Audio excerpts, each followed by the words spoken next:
చూడండి, మీకు విషయం చెప్పడానికి వచ్చిన అధ్యాపకురాలకి అర్థం కాకుండా ఒక్క పదము ఆంగ్లం వాడకుండా మాట్లాడుతున్నాను, సరిగ్గా వినండి. మొదటి సంవత్సరంలో ఒక అమ్మాయి చేరింది. ఆ పిల్ల అంటే నాకు ఇష్టం. ఆ అమ్మాయిని మినహాయించి మిగతా వాళ్ళంతా మీ ఇష్టం. కక్కుర్తి పడకండి. తరగతులు పెరిగే కొద్దీ కొత్త తరగతులు వస్తూనే ఉంటాయి, మీకు అవకాశాలు బాగానే ఉంటాయి.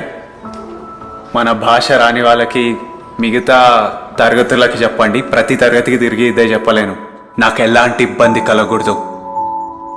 ఆ అమ్మాయి పేరు తెల్లని దుస్తులు ధరించింది, పై వస్త్రము గులాబీ రంగు.